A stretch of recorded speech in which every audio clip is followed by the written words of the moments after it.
In February, we celebrated Black History Month. There is so much to acknowledge and honor about the history of African Americans. Not only their courage to endure unspeakable hardship and slavery, and their undaunted courage to fight for civil rights. And above and beyond that, they have accomplished and contributed so much to our nation, in the sciences and the arts and everything in between. We here at Music Time want to focus on one of the greatest gifts they've given our country, and the world for that matter, their music. Their music changed the entire direction of popular music and is the basis for almost all popular music we love and enjoy today. So let's travel back to the beginning, to their musical roots in Africa. Interestingly, our brief musical journey is set to music that was written a long time ago in England during the Baroque period. The composer is George Friedrich Handel, and the piece is the overture of one of his most famous works, The Messiah. The melody may be the same, but the rhythms are not. They are most definitely rooted in Africa. As we go along, especially in the beginning, you may not know all the names and genres, but by journey's end, I bet you'll recognize where we've landed, where we are today.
So before we get to our story, let's find out what a drinking gourd is.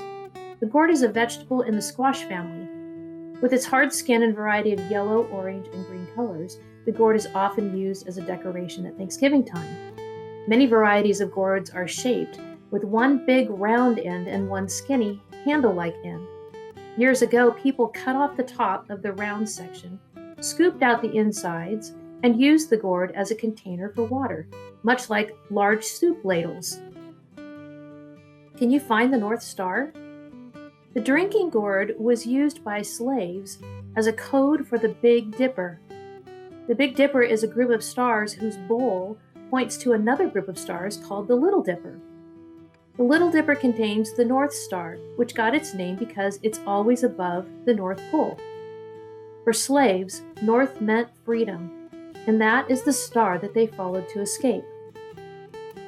Here's a picture of the Big Dipper and the Little Dipper.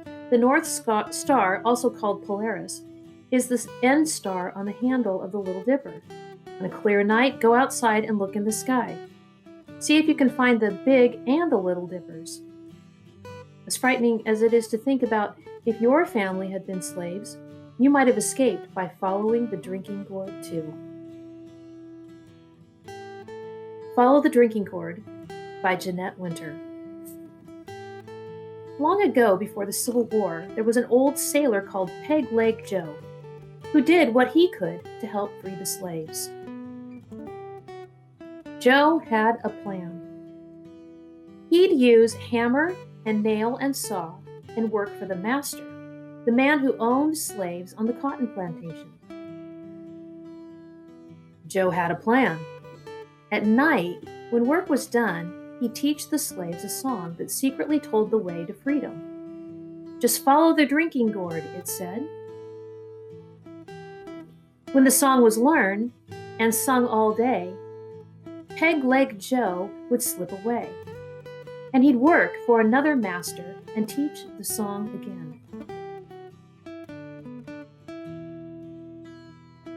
One day, a slave called Molly saw her man James sold to another master. James would be taken away, their family torn apart. Just one more night together they had.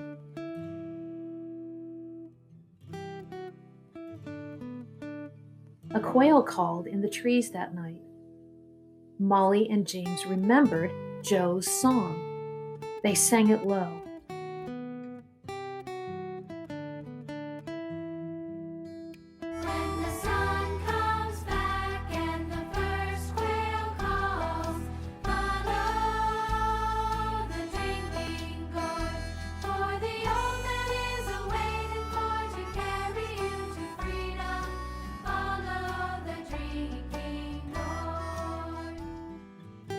They looked to the sky, and they saw the stars. Taking their little son Isaiah, old Hattie, and her grandson George, Molly and James set out for freedom that very night, following the stars of the drinking gourd. They ran all night through the fields till they crossed the stream to the woods. When daylight came, they hid in the trees, watching, listening for the master's hounds set loose to find them. But the dogs lost the runaways' scent. They lost it at the stream, and Molly and James and Isaiah, old Hattie and young George, were not found. They hid all day in the woods. At night, they walked again, singing Joe's song and looking for the signs that marked the trail. The song went on. The river bank makes a very good road. The dead trees will show you the way. Left foot, peg foot, traveling on. Follow the drinking gourd. Walking by night, sleeping by day, for weeks they traveled on. Sometimes berries to pick and corn to snatch, sometimes fish to catch, sometimes empty bellies to sleep on, sometimes no stars to guide the way. They never knew what lay ahead. There was danger from men who would send them back, and danger from hungry beasts. But sometimes a kind deed was done. One day, as they hid in a thicket, a boy from a farm found them. In a bag of feed for the hogs in the wood, he brought bacon and cornbread to share. And then, singing low, they traveled on.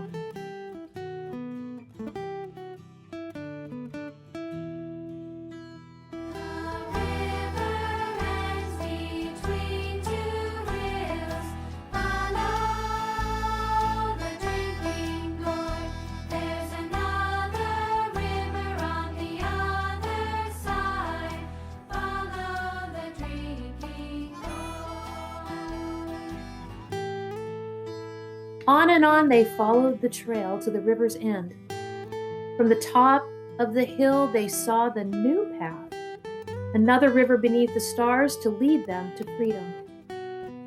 The drinking gourd led them on, and the song was almost done. When the great big river meets the little river, follow the drinking gourd, for the old man is a-waitin' for to carry you to freedom if you follow the drinking gourd.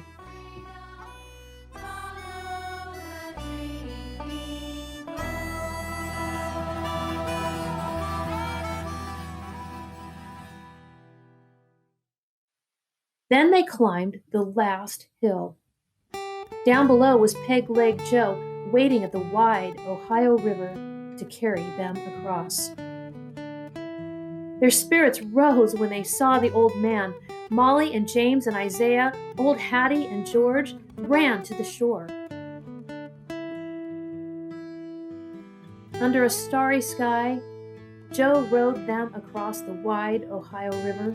He told them of hiding places where they would be safe. A path of houses stretched like a train on a secret track leading north to Canada. They called it the Underground Railroad, and it carried riders to freedom.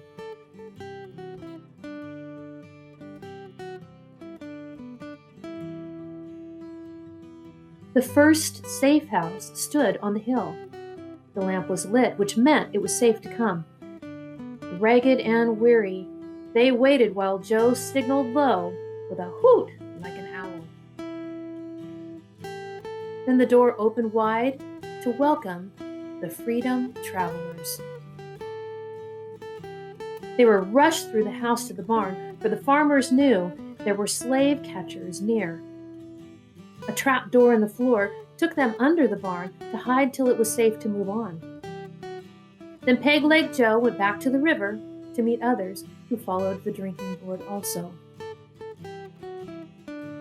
With danger still near, too close for ease, the farmer sent the 5 travelers on.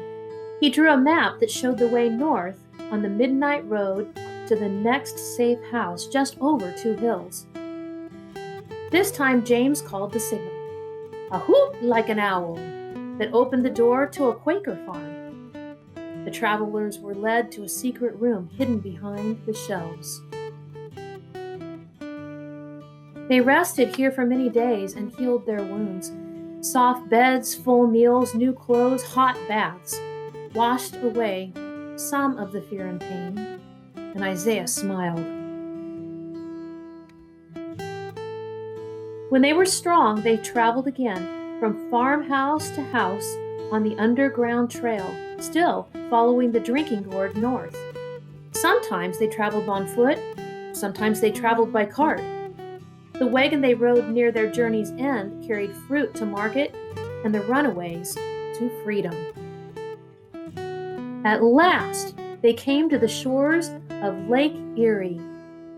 Molly and James and Isaiah, old Hattie and young George climbed aboard the steamship that would carry them across to Canada, to freedom. 5 more souls are safe, old Hattie cried. The sun shone bright when they stepped on land.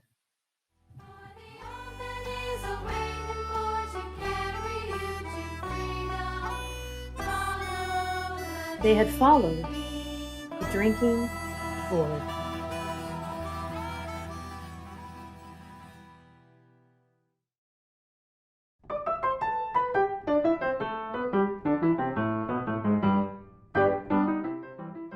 How do you listen to music today? Sometimes I call it to Alexa and ask her to play something for me. Sometimes I just search for what I want to hear on my phone, usually on YouTube. With a simple tap of the finger or a vocal request, I can instantly hear any song that I want for free. You may not know this, but the fact that we can listen to music so easily, quickly, and for free is amazing. It didn't used to be this way. In fact, just 15 years ago, in order to listen to music, you had to own a copy of the music and some sort of device that would play the music for you, like a stereo, CD player, or MP3 player. But still, you could take your music anywhere you wanted. Music was portable. But that wasn't always the case either. 35 years ago, if you wanted to listen to music, you had to be in a room that had a stereo system. Your music was not portable. You couldn't take it with you wherever you went. Well, that isn't exactly true. You could listen to music on the go, but you had to listen to whatever songs were playing on the radio at the time. Radio stations would play music, sending it out using invisible radio waves. If you had a radio, it would turn the waves into music that you could hear, but you could only listen to whatever music they chose to play. And 100 years ago, before radios were used by most Americans, the only way you could listen to music was to be in the same room as someone playing music, or to play the music yourself. Music was much more rare and valuable. Now, because of this, many Americans learned how to play an instrument. Music was so important to them, they had to find ways to listen to it as much as possible. One such American was a man called Scott Joplin, and he would eventually be dubbed the King of Ragtime. Scott Joplin was an African-American composer and pianist who helped create a new era of music. His two most famous pieces of music were The Maple Leaf Rag, published in 1899, and The Entertainer, published in 1902. Maybe you've heard them before.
These pieces, and many others like them, began the musical style known as ragtime. Ragtime was a new form of music with lots of syncopation, or emphasis on the offbeats. It had lots of energy and was fun to dance to. It would later spark the beginning of swing music, which evolved into jazz. Joplin began playing piano on his own when he was a young boy. His father, formerly a slave, moved his family from the farm he had worked on to a city in Texas. There, a white family his mother worked for let him play their piano, and he began teaching himself music. Later, he studied with a German pianist who, after seeing his talent, offered him free lessons. With the piano training he received, he learned how to write his musical ideas down onto sheet music. Publishing sheet music was not cheap, so Scott Joplin earned money working as a musician, playing piano all over the southern United States, as well as in Chicago. Eventually, he was able to earn enough money to publish his music. He became a household name from coast to coast. It was an amazing story. He was a first-generation freed African American at the turn of the century and became one of the most famous musicians and composers in America. Eventually, he worked with publishing companies to publish over 40 ragtime pieces and even a ragtime ballet. Scott Joplin and many other similar composers of his time created a spark that projected music into the future. I wish I knew how it would feel to be free. I wish I could break all the chains holding me. I wish I could say all the things that I should say. Say 'em loud, say 'em clear, for the whole round world to hear. I wish. Hey everyone, Mr. Cobb here. This month, as part of our recognition of Black History Month, we're looking at some of the contributions that Africans and African Americans have made to the musical landscape in our country. While this topic is way too big to fully do it justice in one Music Time episode, we're taking this time to highlight a few things for you. For my segment, we're going to be talking about the role of music in protests in our country. I'd like to start off with a simple song called We Shall Overcome.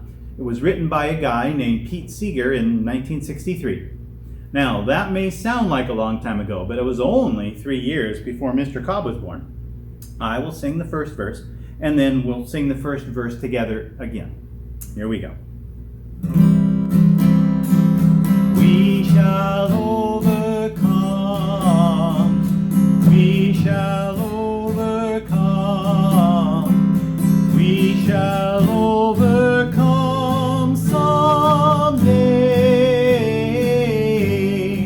Oh, deep in my heart, I do believe we shall overcome someday. Sing it with me this time. We shall overcome. We shall overcome. We shall overcome someday. Oh, deep in my heart, I do believe we shall overcome someday. So this was a song that became very popular to sing during protest marches and rallies. So, what's a protest? Well, sometimes people feel that some laws or rules are unfair. And if enough people feel the same way, sometimes they get together and protest to raise awareness of their point of view. Maybe this will help us understand a little about protests. What if there was a rule about music teachers? Let's say a law was passed that men couldn't teach music to kids. Well, there goes Mr. Cobb and Mr. Reynolds. And then let's say a law got passed that people with red hair just weren't cut out to be good teachers. Well, there goes Miss Kramer. So, if you and some of your friends thought that these were unfair laws, you might make signs and gather together where there are lots of people to see your signs so that you could share your view that these rules are unfair. That's an example of a protest. My example sounds pretty silly, I know. But in our country's history, there have been real laws and real rules that sound just as silly now. For example, did you know that 100 years ago, before the Constitution was changed, women in our country didn't have the right to vote? So your mom and your aunt and your big sister, if she's old enough, they wouldn't be allowed to vote. Now, I know 100 years ago sounds like a really long time, but it was only 10 years before my mom was born, and my mom is still alive. And in 1870, several years before that, only white men could vote. If you weren't a white man, there were laws that prevented you from voting.